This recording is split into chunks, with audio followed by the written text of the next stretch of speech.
Praise the Lord. जय मसीह की सभी को। I hope you are doing good, healthy और फिट एंड फाइन।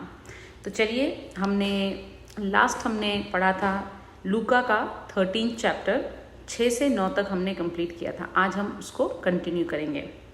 तो 6 से 9 में हमने यही देखा कि फल रहित अंजीर के पेड़ का दृष्टांत हमने देखा कि परमेश्वर ये देखता है कि जिसे मैंने जो दिया है उसमें वो फल ला रहे हैं या नहीं ला रहे हैं। परमेश्वर हमेशा चाहता है कि जो भी आशीषें परमेश्वर ने, जो भी वरदान हमें दिए हैं, हम फल लाएं। हालेलुया। वरना बिना फल के परमेश्वर को पेड़ पसंद नहीं है। हालेलुया। अब हम एक दूसरा उदाहरण देखेंगे, कैसे परमेश्वर हमसे इन सब के द्वारा बातें करता है, हमें सिखाता है और हमें बताता है कि हमें क्या करना चाहिए। हालेलुया। सब्त के दिन कुबड़ी स्त्री को चंगा करना। किस दिन? सब्त के दिन। तो सब्त के दिन जो है वो है वही अपना 7वां विश्राम का दिन, दैट इज़ द संडे, जो हम चर्चेस में जाते हैं, मिलते हैं, दासों के द्वारा हम वचनों को सुनते हैं, फेलोशिप में आते हैं, हम एक दूसरे मसीह भाई बहनों से हम मिलते हैं। सब्त के दिन हमें कैसे अपने आप को प्रिपेयर करना है। तो 10th हम पढ़ेंगे, 13th का 10th। सब्त के दिन वह एक आराधनालय में उपदेश कर रहा था। कौन? हमारा यीशु मसीह। वहाँ एक स्त्री थी जिसे 18 वर्ष से एक दुर्बल करने वाली दुष्टात्मा लगी थी और वह कुबड़ी हो गई थी और किसी रीति से सीधी नहीं हो सकती थी। माय डियर फ्रेंड्स, इस वचन के द्वारा बाइबल ये प्रूफ करती है कि लाइफ में कई बार हम देखते हैं कि कोई आदमी फिजिकली वो वीक है, वो कुबड़ी थी। हालेलुया। वो कुबड़ी थी, लेकिन उसके कुबड़ेपन के पीछे जो रीज़न था वो था शैतान ने, एक दुर्बल करने वाली आत्मा ने उसे पकड़ के रखा था, जकड़ के रखा था, उसे झुका के रखा था, उसे कुबड़ी बना के रखा था। तो ये बाइबल में ये बताया गया है कि लाइफ में, इंसानों में, हम सभी में कुछ ना कुछ, जो चाहे वो फिजिकल अपीयरेंस के द्वारा कुबड़ापन हो, चाहे वो फाइनेंस में हो, चाहे वो मेंटल हेल्थ में हो, फिजिकल हेल्थ में हो, एजुकेशन में हो, प्रोफेशनल लाइफ में हो, पर्सनल लाइफ में हो, किसी भी क्षेत्र में वो कुबड़ापन जो होता है, चाहे वो हेल्थ में हो, वो एक शैतान की ओर से दुर्बल करने वाली आत्मा के अटैक की वजह से होता है। इसीलिए ये बहुत इम्पॉर्टेंट है कि हम उस दुर्बल करने वाली आत्मा को अपनी लाइफ से निकाल कर बाहर करें। और वो कैसे होगा वो हम देखेंगे आगे।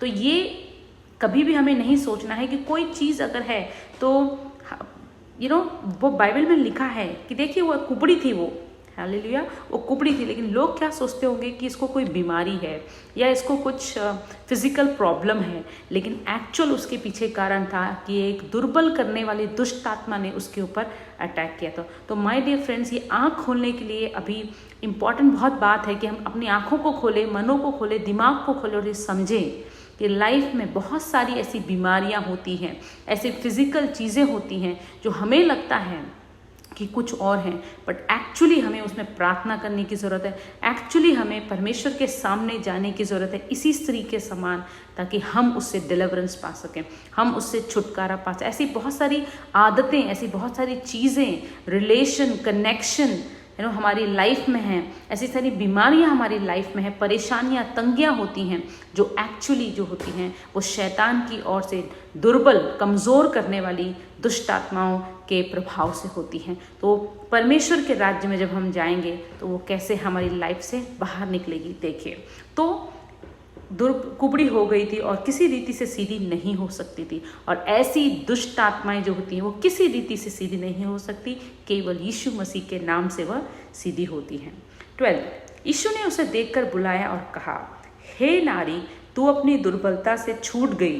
तब उसने उस पर हाथ रखे और वह तुरंत सीधी हो गई और परमेश्वर की बढ़ाई करने लगी। हालेलुया। तो यहाँ एक इम्पॉर्टेंट चीज़ देखनी है कि जब परमेश्वर सब्त के दिन आराधनालय में उपदेश दे रहे थे, तब एक स्त्री वहाँ मौजूद थी। हालेलुया। लेकिन अगर वो सब्त के दिन वो वहाँ नहीं होती, संडे के दिन वो चर्च की जगह अगर घर पर होती या कहीं बाहर गई होती या घूमने गई होती या यीशु मसीह के उपदेश के समय वहाँ नहीं होती, तो उसकी लाइफ में वो छुटकारा, वो डिलीवरेंस, वो आज़ादी, वो खुशी, वो ग्लोरी का मौका नहीं मिलता जो उसे मिला। तो इससे ये बहुत बहुत इम्पॉर्टेंट है। यीशु मसीह इसके द्वारा सबके दिन की इम्पॉर्टेंस को बताना चाहते हैं माय डियर फ्रेंड्स, कि हमारी लाइफ में हमें सबके दिन को कितना ग्रेटफुली और ग्रैंडली हमें सेलिब्रेट करना है, उसे मानना है, और कैसे अब तैयारी के साथ हमें सबके दिन परमेश्वर के भवन में प्रवेश करना है। सबके दिन परमेश्वरों के दासों के द्वारा, वचनों के द्वारा, हमारे अन्य मसीह भाई बहन, क्योंकि हम सभी को परमेश्वर ने याजकों का समाज कहा है, हम सभी एक दूसरे के लिए एक एक दुष्ट आत्मा के प्रभाव से बाहर निकलने का हम कारण बन सकते हैं प्रार्थना के द्वारा, एक दूसरे से मिलने के द्वारा। तो सब्त के दिन चर्च, सब्त के दिन आराधनालय में आराधना करना, मिलकर स्तुति करना, आराधना करना, वचनों को सुनना, उपदेशों को सुनना कितना इम्पोर्टेंस है। देखिए, अगर वो औरत, वो स्त्री घर पर होती, या वो बाहर गई होती, या वो चर्च नहीं आई होती, या वो लेट आई होती, तो उसकी लाइफ में ये छुटकारा, ये डिलीवरेंस उसे नहीं मिलता जो उस दिन उसे मिला, क्योंकि वो वहाँ मौजूद थी। लिखा है क्योंकि वो वहाँ थी, तो यीशु ने कहा तू अपनी दुर्बलता से छूट गई। क्योंकि जाहिर सी बात है, वो अगर संडे वहाँ थी तो वो अपने डिलीवरेंस के लिए और मन में वो यीशु मसीह के ऊपर वो आशा, वो उम्मीद लगाकर वो वहाँ बैठी थी और उपदेश को सुन रही थी। और जाहिर है कि वो मन ही मन प्रार्थना भी कर रही होगी कि परमेश्वर मुझे इस कुबड़ेपन से बाहर निकाल। और वह प्रार्थना परमेश्वर यीशु मसीह ने सुनी, क्योंकि अगर आप देखेंगे तो यीशु मसीह ने उसे बुलाकर कहा, ये नहीं कि वो गई और उसने कहा प्रभु तू मुझे चंगा कर। यीशु मसीह ने उसे बुलाकर कहा कि तू चंगी, तू दुर्बलता से छूट गई है, क्योंकि वो वहाँ बैठी, आराधनालय में बैठी, वचनों को सुनने के साथ साथ वचनों को सुन रही थी, और साथ ही साथ डेफिनेटली वो प्रार्थना कर रही थी, वो विनती कर रही थी, उसकी आशा यीशु मसीह से जुड़ी थी। इसलिए उसकी प्रार्थना को सुन यीशु ने कहा कि तू अपनी दुर्बलता से बाहर हो गई है। तो my dear friends, it is very very important, ये एक बहुत इंपॉर्टेंट मैसेज है कि हम सब्त के दिन को लाइट न लें। सब्त के दिन इनफैक्ट बड़ी तैयारी के साथ, एक दिन पहले की बड़ी कड़ी तैयारी के साथ, प्रार्थना के साथ, हो सके तो उपवास के साथ हमें सबका दिन हमें मनाना चाहिए, जाना चाहिए, अटेंड करना चाहिए, क्योंकि उस दिन जो है परमेश्वर चाहता है कि हम आए। और प्रभु ने कहा है उस दिन तुम्हारी लाइफ में वो छुटकारा, वो डिलीवरेंस, वो आज़ादी, वो खुशियाँ, वो ग्लोरी मैं तुम्हें दूंगा और तुम्हारी सारी दुर्बलताओं से मैं तुम्हें बाहर निकालूंगा। Hallelujah, praise the Lord. ताकि हम भी उस स्त्री के जैसे परमेश्वर की बढ़ाई करने के काबिल हम बने। तो उसके लिए परमेश्वर हमारे लाइफ में ऐसी और एक चीज़ें, घटनाएं हो कि हम परमेश्वर की बड़ी बड़ी तारीफों को कर सके। उसके लिए परमेश्वर के द्वारा बताए हुए वचनों पर चलना जो बहुत ही इम्पोर्टेंट है। और परमेश्वर ने इस एग्जाम्पल के द्वारा ये कहना चाहा है कि सब्त के दिन कैसे एक स्त्री के प्रेजेंस होने के कारण और प्रार्थना में, वो प्रार्थना में थी वो 100% कि प्रभु मुझे इस दुर्बलता से बाहर निकाल।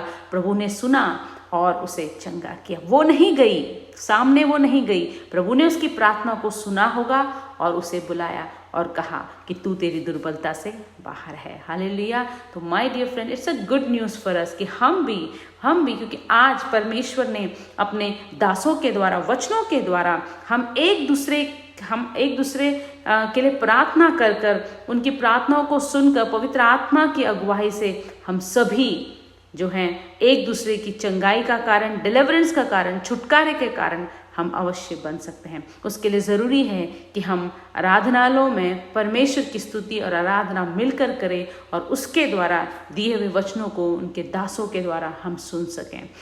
Hallelujah, praise the Lord. तो एक बहुत अच्छा वचन आज हमने सुना। आशा करती हूँ कि आप इसे फिर एक बार पढ़ें और परमेश्वर से रहस्य की बातों को आप सभी जान सकें। हालेलुया। क्योंकि बाइबल जो है जब हम पढ़ते हैं तो एक ही वचन जो है वो पवित्र आत्मा की सामर्थ से हमें अनेक चीज़ें सिखाती हैं। तो माय डियर फ्रेंड्स, आप भी इसे पढ़िए और पवित्र आत्मा हमसे आपसे और कौन सा मैसेज शेयर करते हैं वो भी आप कमेंट्स में लिख सकते हैं। इट विल बी ब्लेस कि हम एक दूसरे के साथ अपनी अगुवाही को अपने उस परमेश्वर के ग्रेस को हम शेयर कर सके जो प्रभु ने हमें दिया है। तो कल हम फिर मिलेंगे और आगे के वचनों को हम जानेंगे। आज हमने जो है वो 12th तक हमने पढ़ा, 10th, 11th और 12th हमने पढ़ा। इनफैक्ट 13th भी हमने पढ़ा जिसमें वो परमेश्वर की बढ़ाई करती है। Hallelujah, praise the Lord, God bless you all.